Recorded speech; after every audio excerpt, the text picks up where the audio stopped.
am in the book of Daniel. Read about 3 chapters last night in there. So we're going to continue here. Okay, this was after the miraculous deliverance of the 3 Jewish young men there that refused to bow to the golden image of King Nebuchadnezzar that he made in the plains of Dura. So their Babylonian names were Shadrach, Meshach, and Abednego. That was their Babylonian names that was given to them. But anyway, they refused to bow to this golden image. They just refused. They said, nope, we won't do it. And they were firm in their conviction, and they weren't going to bow to this image. And they were thrown into the fiery furnace that was heated up 7 times more than it was wont to be heated, the scripture tells us. And how Jesus Christ himself delivered them, the Son of God. That would be in chapter 3 of Daniel here, verse... let's see. Verse 25. This is Nebuchadnezzar. I read verse 22 says there. Then we will get up to where we're going to pick up today, chapter 4. Therefore, it says, therefore, because the king's commandment was urgent, and the furnace exceeding hot, the flame of the fire slew those men that took up Shadrach, Meshach, and Abednego. And these 3 men, Shadrach, Meshach, and Abednego, says, fell down bound into the midst of the burning fiery furnace. Then Nebuchadnezzar the king was astonished, and rose up in haste, and spake and said unto his counselors, did we not cast 3 men bound into the midst of the fire? They answered and said unto the king, true, O king. Verse 25, he answered and said, lo, I see 4 men loose, now it says, walking in the midst of the fire, and they have no hurt. And the form of the 4th is like the Son of God. That's what it says here, like the Son of God. And who is that Son of God? Who is the Son of God? It's none other than Jesus Christ. So there's Jesus Christ. It reminds me of that gospel tract that was specifically geared for Jewish people. Who was the 4th man in the fire? And it talks about, and it uses this verse in Daniel here. That's clearly talking about Jesus Christ, the Son of God. Okay, chapter 4 now I'm going to pick up here. It says, Nebuchadnezzar the king, unto all people, nations, and languages that dwell in all the earth, says, peace be multiplied unto you. I thought it good to show the signs and wonders that the high God hath wrought toward me. Says, how great are his signs, and how mighty are his wonders. His kingdom is an everlasting kingdom, and his dominion is from generation to generation. Says, I, Nebuchadnezzar, was at rest in mine house, and flourishing in my palace. And I saw a dream which made me afraid, and the thoughts upon my bed, and the visions of my head troubled me. Therefore made I a decree to bring in all the wise men of Babylon before me, that they might make known unto me the interpretation of the dream. Then came in the magicians, the astrologers, the Chaldeans, and the soothsayers. And I told the dream before them, but they could not make known unto me the interpretation thereof. But at the last Daniel came in before me, whose name was Belshazzar, according to the name of my God, and in whom is the spirit of the holy gods. And before him I told the dream, saying, O Belshazzar, master of the magicians, because I know that the spirit of the holy gods is in thee. Turn the page here.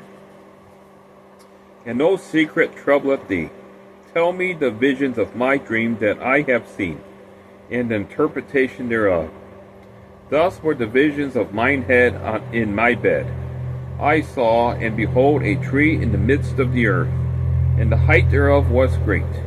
The tree grew, and was strong, and the height thereof reached unto heaven, and the sight thereof to the end of all the earth. The leaves thereof were fair, and the fruit thereof much, and in it was meat for all. The beasts of the field had shadow under it, and the fowls of the heaven dwelt in the boughs thereof, and all flesh was fed of it. I saw in the visions of my head upon my bed, and behold, a watcher and an holy one came down from heaven. He cried aloud and said thus, Hew down the tree, and cut off his branches, shake off his leaves, and scatter his fruit. Let the beast get away from under it, and the fowls from his branches. Nevertheless, leave the stump of his roots in the earth, even with a band of iron and brass, and the tender grass of the field, and let it be wet with the dew of heaven, and let his portion be with the beasts in the grass of the earth. Let his heart be changed from man's, and let a beast's heart be given unto him, and let 7 times pass over him. This matter is by the decree of the watchers, and the demand by the word of the holy ones, to the intent that the living may know that the Most High ruleth in the kingdom of men, and giveth it to whomsoever he will, and setteth up over it the basest of men. This dream I, King Nebuchadnezzar, have seen. Now thou, O Belshazzar, declare the interpretation thereof. Forasmuch as all the wise men of my kingdom are not able to make known unto me the interpretation, but thou art able, for the spirit of the holy gods is in thee. Then Daniel, whose name was Belshazzar, was astonished for 1 hour, and his thoughts troubled him. The king spake and said, Belshazzar, let not the dream, or the interpretation thereof, trouble thee. Belshazzar answered and said, My lord, the dream be to them that hate thee, and the interpretation thereof to thine enemies. The tree that thou sawest, which grew and was strong, whose height reached unto the heaven, and the sight thereof to all the earth, whose leaves were fair, and the fruit thereof much, and in it was meat for all, under which the beasts of the field dwelt, and upon whose branches the fowls of the heaven had their habitation. It is thou, O king, that art grown and become strong, for thy greatness is grown, and reacheth unto heaven, and thy dominion to the end of the earth. And whereas the king saw a watcher and an holy one coming down from heaven, and saying, Hew the tree down, and destroy it, yet leave the stump of the roots thereof in the earth, even with the band of iron and brass, in the tender grass of the field, and let it be wet with the dew of heaven, and let his portion be with the beasts of the field, till 7 times pass over him.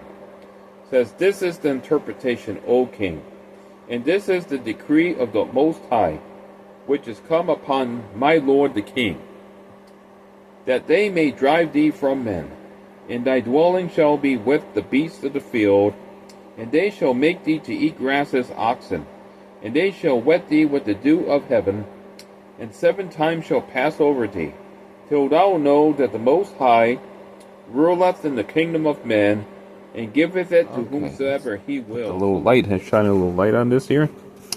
Hopefully I can read this here, because it's kind of small, this print size here. Okay. So what did I leave off here? Okay, let's read this again. Verse 24, let's read it together, huh? It says, This is the interpretation, O king, and this is the decree of the Most High, which is come upon my lord the king, that they may drive thee from men, and thy dwelling shall be with the beasts of the field, and they shall make thee to eat grass as oxen, and they shall wet thee with the dew of heaven. And it says, And 7 times shall pass over thee, till thou know that the Most High ruleth in the kingdom of men, and giveth it to whomsoever he will. And whereas they commanded to leave the stump of the tree roots, Thy kingdom shall be sure unto thee. After that thou shalt have known that the heavens do rule. Wherefore, O king, let my counsel be acceptable unto thee, and break off thy sins by righteousness, and thine iniquities by showing mercy to the poor. If it may be a lengthening of thy tranquility. All this came upon the king Nebuchadnezzar. At the end of 12 months he walked in the palace of the kingdom of Babylon. And the king spake and said, Is not this great Babylon, that I have built for the house of the kingdom by the might of my power, and for the honor of my majesty? While the word was in the king's mouth, there fell a voice from heaven, saying, O King Nebuchadnezzar, to thee it is spoken, the kingdom is departed from thee, and they shall drive thee from men, and thy dwelling shall be with the beasts of the field, says they shall make thee to eat grass as oxen, and 7 times shall pass over thee, till thou know that the Most High ruleth in the kingdom of men, and giveth it to whomsoever he will. The same hour was the thing fulfilled upon Nebuchadnezzar, and he was driven from men, and did eat grass as oxen, and his body was wet with the dew of heaven, till his hairs were grown like eagle's feathers, and his nails like birds' claws. And at the end of the days, I, Nebuchadnezzar, lifted up mine eyes unto heaven, and mine understanding returned unto me, and I blessed the Most High, and I praised and honored him that liveth forever, says whose dominion is an everlasting dominion, and his kingdom is from generation to generation. And all the inhabitants of the earth are reputed as nothing, and he doeth according to his will in the army of heaven, and among the inhabitants of the earth, and none can stay his hand, or say unto him, What doest thou? It says, At the same time my reason returned unto me, and for the glory of my kingdom, mine honor and brightness returned unto me, and my counselors and my lords sought unto me, and I was established in my kingdom, and excellent majesty was added unto me. Now I, Nebuchadnezzar, praise and extol and honor the King of heaven, all whose works are truth, and his ways judgment, and those that walk in pride he is able to abase. Because the Bible tells us, 1 Peter I believe it is here, let's just turn there real fast. Verse 5 it says, Likewise ye younger, says, Submit yourselves unto the elder. Yea, all of you be subject one to another, and be clothed with humility, says, For God resisteth the proud, and giveth grace to the humble. So God is the one who resists the proud. God hates the proud. Yeah, the proud in heart's an abomination to him, to God. Yep. So God hates pride. Yeah. So that's exactly what happened to Nebuchadnezzar. His heart got lifted up in him. He got proud, full of pride, and God had to deal with his pride by humbling him for 7 years. It says 7 times passed over this King Nebuchadnezzar, till we finally did realize it was God that ruled, and not him. So anyway, here we go. Chapter 5 here. We're going to get to another proud king here.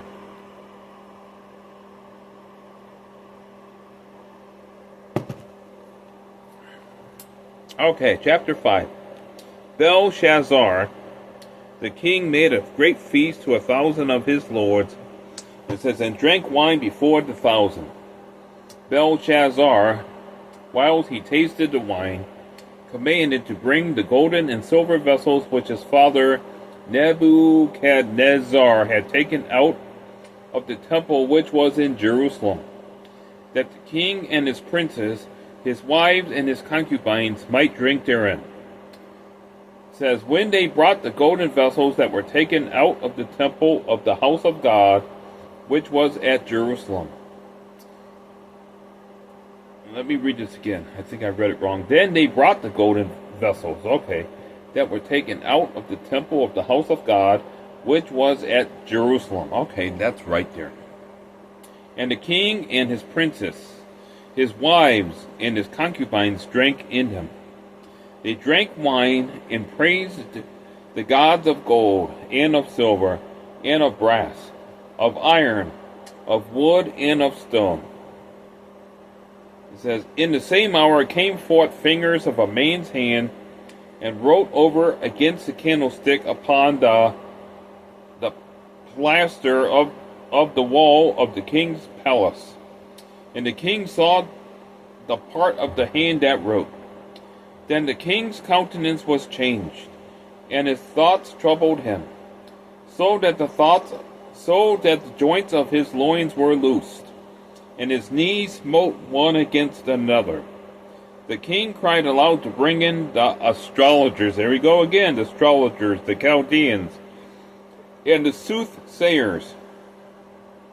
And the king spake and said to the wise men of Babylon, whosoever shall read this writing, and show me the interpretation thereof, shall be clothed with scarlet, and have a chain of gold about his neck, and shall be the third ruler in the kingdom.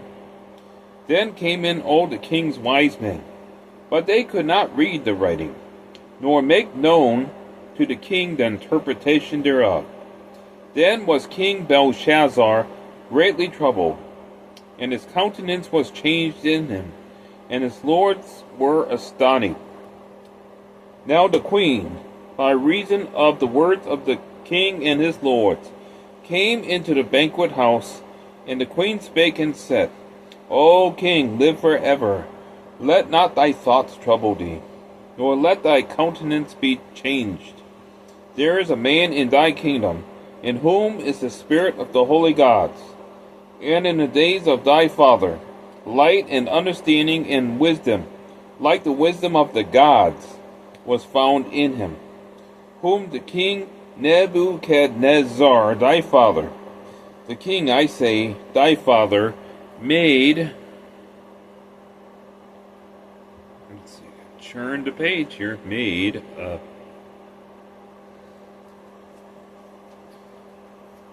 let's go slow here.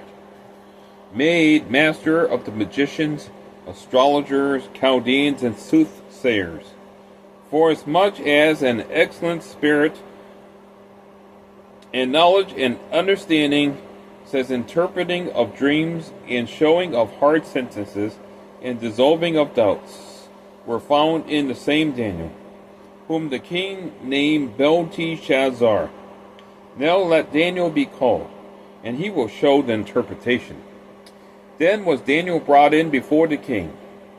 And the king spake and said unto Daniel, Art thou that Daniel, which art of the children of the captivity of Judah, whom the king my father brought out of Jewry? I have even heard of thee, that the spirit of the gods is in thee, and that light and understanding and excellent wisdom is found in thee. And now the wise men, the astrologers, have been brought in before me, that they should read this writing, and make known unto me the interpretation thereof. But they could not show the interpretation of the thing. And I have heard of thee, that thou canst make interpretations, and dissolve doubts. Now if thou canst read the writing, and make known to me the interpretation thereof, thou shalt be clothed with scarlet, and have a chain of gold about thy neck, and shalt be the third ruler in the kingdom. Then Daniel answered and said before the king, Let thy gifts be to thyself, and give thy rewards to another. Yet I will read the writing unto the king, and make known to him the interpretation.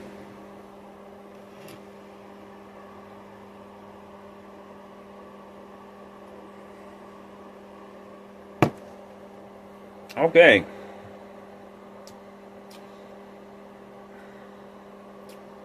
Verse 18 says, O thou king, the Most High God gave Nebuchadnezzar thy father a kingdom, and majesty, and glory, and honor. And for the majesty that he gave him, all people, nations, and languages trembled and feared before him. Whom he would he slew, and whom he would he kept alive, and whom he would he set up, and whom he would he put down. But when his heart was lifted up, and his mind hardened in pride. See, that's why God hates pride. This is a pride that brings about your destruction. A proud heart. So this is exactly what happened to this king here. But when his heart was lifted up and his mind hardened in pride, says he was deposed from his kingly throne, and they took his glory from him. And he was driven from the sons of men, and his heart was made like the beast, and his dwelling was with the wild asses. They fed him with grass like oxen, and his body was wet with the dew of heaven, till he knew that the Most High God ruled in the kingdom of men, and that he appointeth over it whomsoever he will. And thou, his son, O Belshazzar, hast not humbled thine heart, though thou knewest all this, but hast lifted up thyself against the Lord of heaven. And they have brought the vessels of his house before thee, and thou and thy lords, thy wives, and thy concubines have drunk wine in them. And thou hast praised the gods of silver, and gold, and of brass, iron, wood, and stone, which see not, nor hear, nor know, and the God in whose hand thy breath is, and whose are all thy ways, hast thou not glorified. Then was a part of the hand sent from him, and this writing was written. And this is the writing that was written: Mene, Mene, Tekel, Upharsin. This is the interpretation of the thing. Mene, God hath numbered thy kingdom, and finished it. Tekel, thou art weighed in the balances, and found wanting. Phares, thy kingdom is divided, and given to the Medes and Persians. Then commanded Belshazzar, and they clothed Daniel with scarlet, and put a chain of gold about his neck, and made a proclamation concerning him, that he should be the third ruler in the kingdom. In that night was Belshazzar the king of the Chaldeans slain, and Darius the Median took the kingdom, says being about threescore and 2 years old. So let's see. So this is getting very interesting here. I mean, to me it is.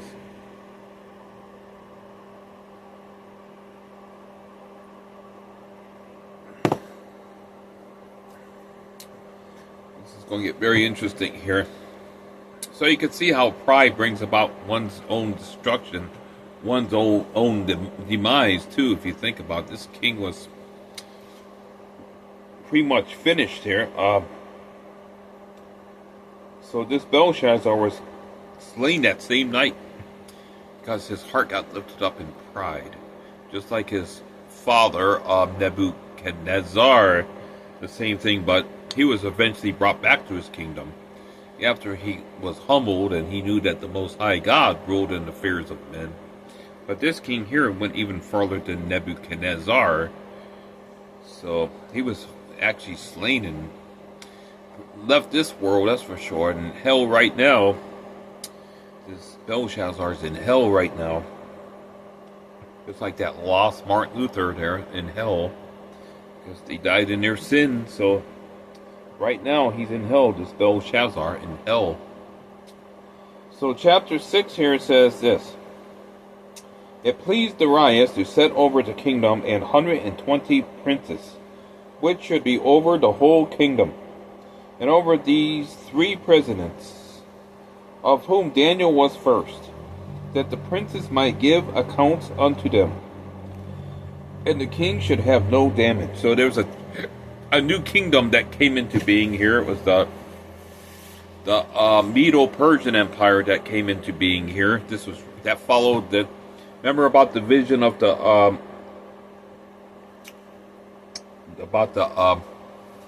image, the statue that the king had a dream about, the king Nebuchadnezzar, and how Daniel interpreted, which represented kingdoms here. So let's go back to chapter 2 here. Okay, so let's see. Wait a minute here. Like I said, this is a Bible study, so we're going to go slow here. Chapter 2, yeah, okay. So that was about that. Let's go back to chapter 2 here. So I back up here a little bit. Because Scripture interprets itself. So we're going to go here. So Daniel, this is the king, had a dream here. And I'm going to have to actually read chapter 2 again, because I think it's the only way I can really explain it here. It makes sense here. So I'm going to have to reread chapter 2 here. This is Daniel 2, so we'll back up a little bit here. And in the second year of the reign of Nebuchadnezzar dreamed dreams, wherewith his spirit was troubled, and his sleep brake from him. Then the king commanded to call the magicians, and the astrologers, and the sorcerers, and the Chaldeans, for to show the king his dreams. So they came and stood before the king. And the king said unto them, I have dreamed a dream, and my spirit was troubled to know the dream. Then spake the Chaldeans to the king in Syriac, O king, live forever. Tell thy servants the dream, and we will show the interpretation. The king answered and said to the Chaldeans, it says, The thing is gone from me. If ye will not make known unto me the dream, with the interpretation thereof, ye shall be cut in pieces, and your houses shall be made a dunghill. Then it goes on here, but I think I could jump down here, because I read some of this yesterday. We know about how the king then decided to slay all the wise men of Babylon, and in fact, Daniel was going to be slain too, and his companions. But here we go, jump to verse 13. And the decree went forth that the wise men should be slain, and they sought Daniel and his fellows to be slain. Verse 14. Then Daniel answered with counsel and wisdom to Arioch, the captain of the king's guard, which was gone forth to slay the wise men of Babylon. He answered and said to Arioch, the king's captain, Why is the decree so hasty from the king? Then Arioch made the thing known to Daniel.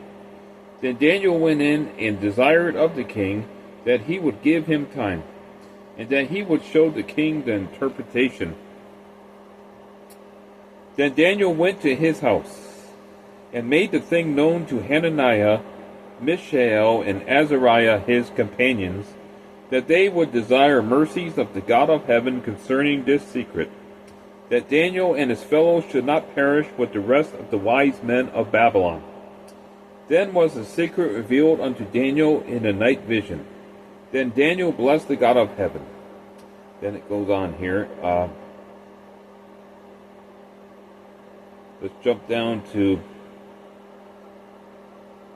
verse 24 here. It says, Therefore Daniel went in unto Arioch, whom the king had ordained to destroy the wise men of Babylon. He went and said thus unto him, Destroy not the wise men of Babylon. Bring me in before the king, and I will show unto the king the interpretation. Then Arioch brought in Daniel before the king in haste, and said thus unto him, I have found a man of the captives of Judah, that will make known unto the king the interpretation. The king answered and said to Daniel, whose name was Belshazzar, Art thou able to make known unto me the dream which I have seen, and the interpretation thereof? Daniel answered in the presence of the king and said, The secret which the king hath demanded cannot the wise men, the astrologers, the magicians, the soothsayers, show unto the king. But there is a God in heaven that revealeth secrets, and maketh known to the king Nebuchadnezzar, what shall be in the latter days? Thy dream and the visions of thy head upon thy bed are these. As for thee, O king, thy thoughts came into thy mind upon thy bed. What should come to pass hereafter?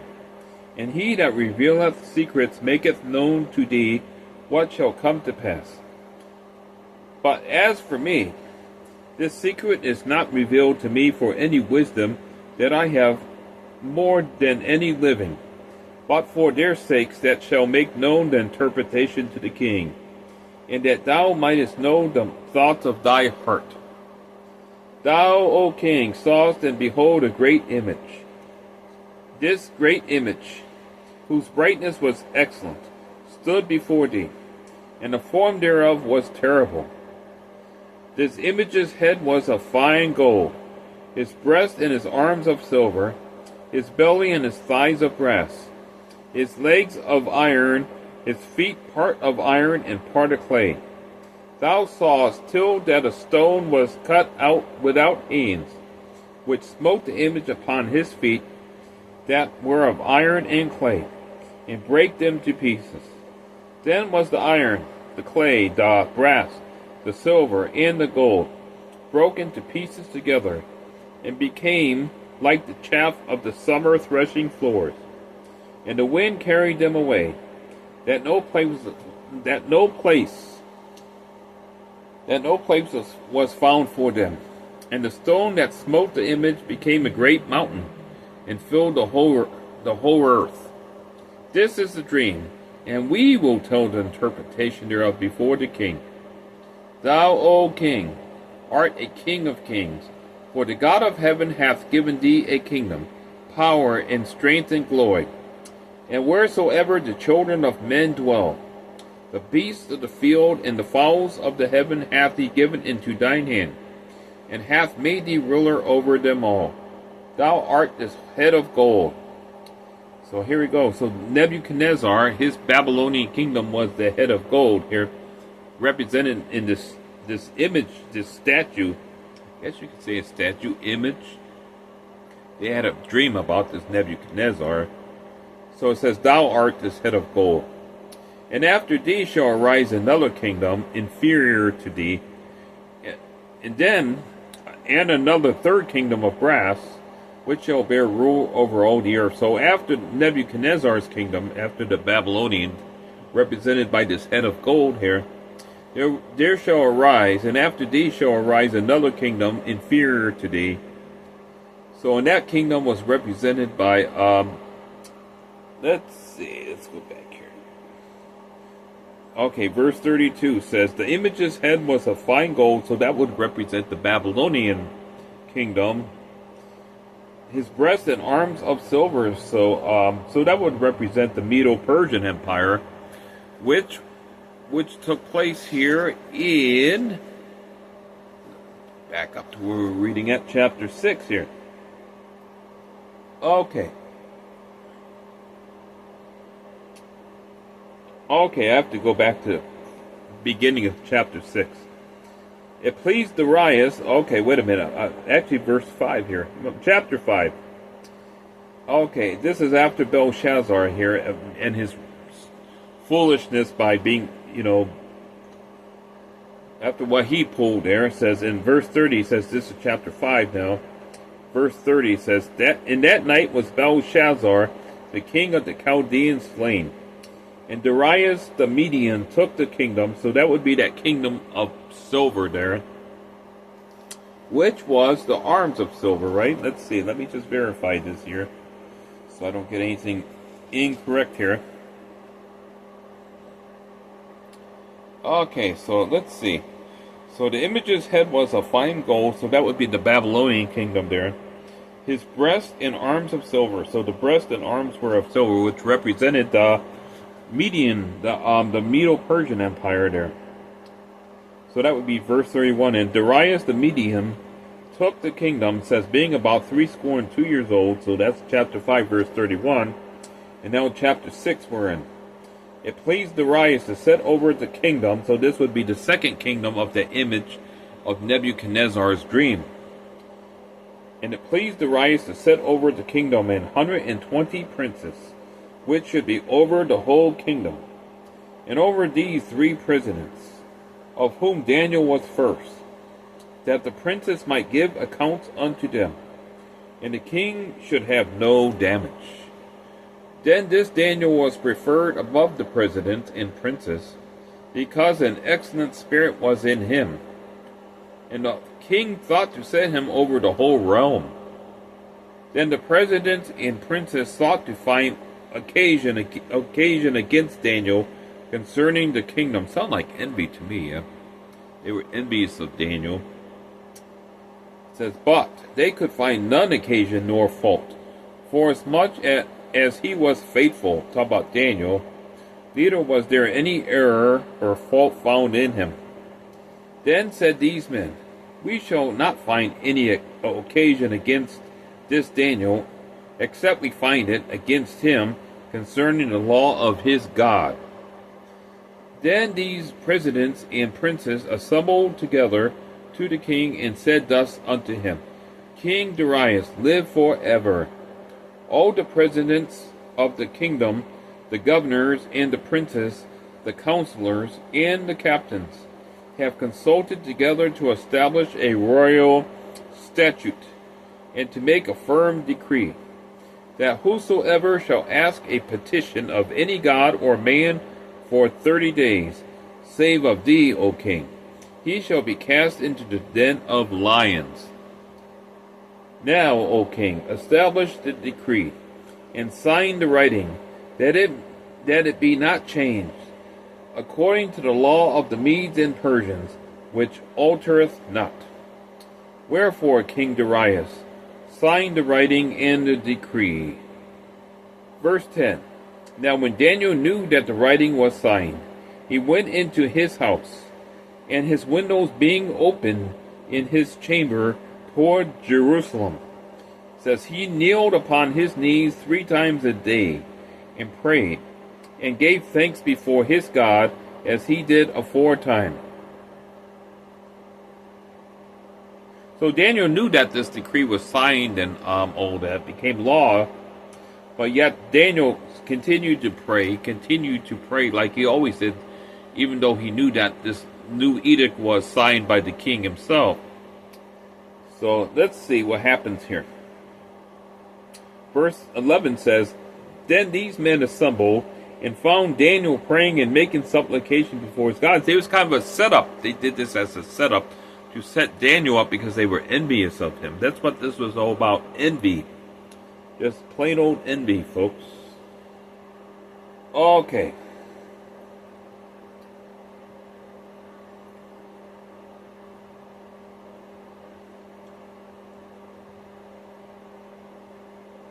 Then these men assembled and found Daniel praying and making supplication before his God. Then they came near and spake before the king concerning the king's decree.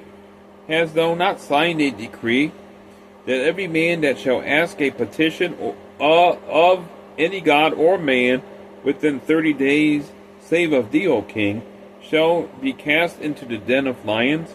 The king answered and said, The thing is true, according to the law of the Medes and Persians, which altereth not. Then answered they and said before the king, that Daniel, which is of the children of the captivity of Judah, says, Regardeth not thee, O king, nor the decree that thou hast signed, but maketh his petition 3 times a day. Then the king, when he had heard these words, was sore displeased with himself, and set his heart on Daniel to deliver him. And he labored till the going down of the sun to deliver him. Then these men assembled unto the king, and said unto the king, Know, O king, that the law of the Medes and Persians is, that no decree nor statute which the king establisheth may be changed. Then the king commanded, and they brought Daniel, and cast him into the den of lions. Now the king spake and said unto Daniel, Thy God, whom thou servest continually, he will deliver thee. And a stone was brought, and laid upon the mouth of the den, And the king sealed it with his own signet, and with the signet of his lords, that the purpose might not be changed concerning Daniel. Then the king went to his palace, and passed the night fasting. Neither were instruments of music brought before him, and the sleep went from him. Then the king arose very early in the morning, and went in haste unto the den of lions. And when he came to the den, he cried with a lamentable voice unto Daniel. And the king spake and said to Daniel, O Daniel, servant of the living God, is thy God, whom thou servest continually, able to deliver thee from the lions? Then said Daniel unto the king, O king, live forever. My God hath sent his angel, and hath shut the lions' mouths, that they have not hurt me. Forasmuch as before him innocency was found in me, and also before thee, O king, have I done no hurt.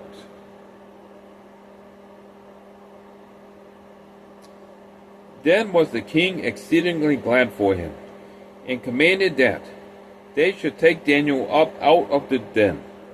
So Daniel was taken up out of the den, and no manner of hurt was found upon him, because he believed in his God. It says, because he believed in his God. And the king commanded, and they brought those men which had accused Daniel, and they cast them into the den of lions. Them, turn the page here, them, their children, and their wives, and the master and the lions had the mastery of them, and brake all their bones in pieces, or ever they came at the bottom of the den. Then King Darius wrote unto all people, nations, and languages, that dwell in all the earth, peace be multiplied unto you. I make a decree, that in every dominion of my kingdom men tremble and fear before the God of Daniel.